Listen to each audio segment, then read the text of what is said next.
तक पहुंचकर इसी तरीके से चौपाल कार्यक्रम के माध्यम से आप सभी से प्रस्ताव लेकर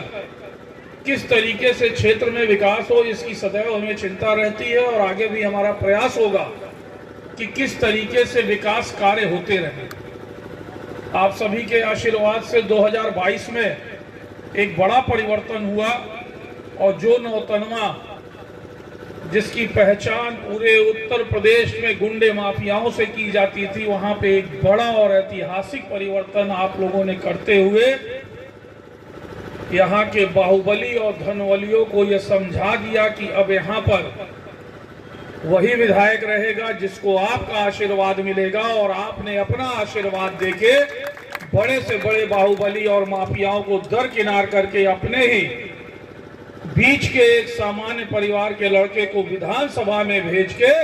एक ऐतिहासिक कदम उठाते हुए एक सराहनीय निर्णय लिया। साथियों, आज विधायक ऋषि त्रिपाठी ही नहीं, विधायक के तौर पे हमारे सामने बैठे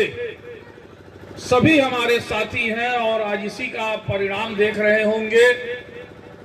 कि आज नौतनवा विधानसभा में जिस तरीके से अमन शांति का माहौल है, जिस तरीके से बिना भेदभाव देखे, जाति धर्म देखे, मेरा प्रयास रहता है कि प्रत्येक वर्ग के लोगों का कार्य हो। जिस तरीके से परिवर्तन हुआ,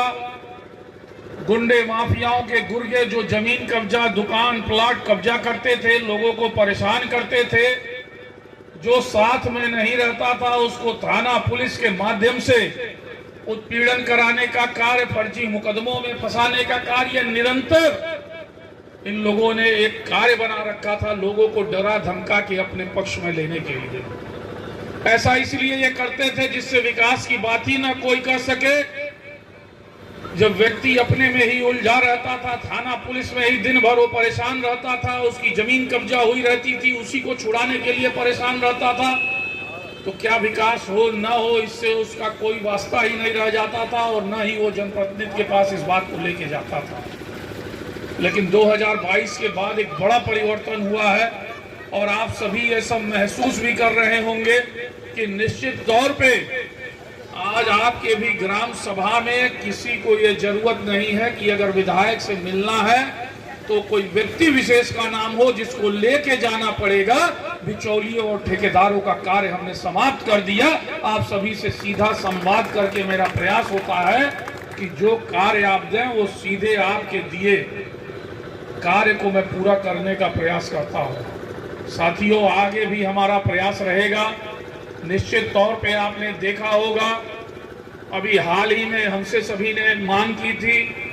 कि किस तरीके से लक्ष्मीपुर बाजार के चौड़ीकरण का मामला हो,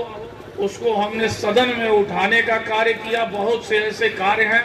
जो निरंतर मेरा प्रयास रहता है और विरोधी इसी से बौखलाए हुए हैं। विरोधी इसी से परेशान होके जब देखते हैं कि कहीं भी विकास की बात हो रही है तो निश्चित तौर पे 2-4 दिनों के लिए आके यहाँ पे अफवाह फैलाने का काम, आपको गुमराह करने का कार्य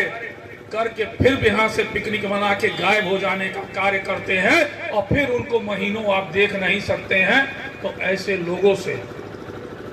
जो सिर्फ गुमराह करने आते हैं, जिन्होंने सिर्फ और सिर्फ अपने विकास की चिंता की, कभी क्षेत्र के विकास की चिंता नहीं की, ऐसे लोगों से भी आप लोगों को सचेत रहने की आवश्यकता है। निश्चित तौर पे आप सभी का आशीर्वाद निरंतर हमें मिल रहा है और आपके आशीर्वाद सहयोग से ही जो हमारा मनोबल बढ़ा रहता है, जो आत्मबल आप सभी के द्वारा दिया जाता है, उससे मेरा प्रयास होगा कि आगे भी